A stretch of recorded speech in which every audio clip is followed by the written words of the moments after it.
Double digit నెంబర్ని single digit నెంబర్తో multiply చేయడం చూద్దాం. తర్వాత డబుల్ డిజిట్ నెంబర్ చూద్దాం. 4 7s ఆర్ 3 7s ఆర్ ఇది మెర్జ్ అయిపోతుంది ఇక్కడ.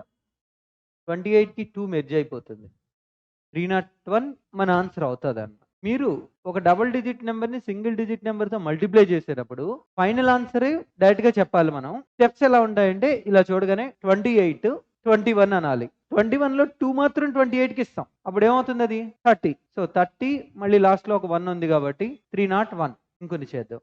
కమాన్ 49 49 539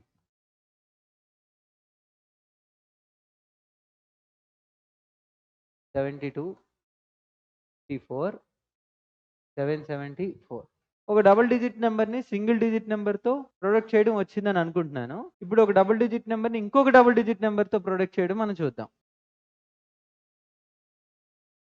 ఫస్ట్ ఏం చేయాలంటే ఇక్కడున్న టెన్స్ ప్లేస్తో ఈ డబుల్ డిజిట్ నెంబర్ని ప్రొడక్ట్ చేసేయాలి. ఇందాక మనం చెప్పుకున్నట్టుగా 43 into 7 4 7s ఎంత 28 3 7s ఎంత 21 28 21 301. నెక్స్ట్ దీనికి ఇది యాడ్ చేసుకోవాలి. ఫస్ట్ మనం 43ని 7తో మల్టిప్లై చేసుకున్నాం. 301 వచ్చిందా? 301కి ఈ రెండింటి ప్రోడక్ట్ని యాడ్ చేసేయాలన్నమాట.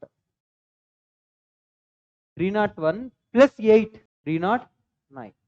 ఈ లాస్ట్లో ప్రోడక్ట్ అక్కడ రాసేసుకుంటాం. యూనిట్ డిజిట్ ప్రోడక్ట్ ఏదైతే ఉందో అది రాసేసుకుంటాం. అది ఒకవేళ డబుల్ డిజిట్ నెంబర్ ఏదైనా వచ్చి ఉంటే మనం క్యారీ చేస్తాం, లేదు అంటే అయిపోతున్నాను.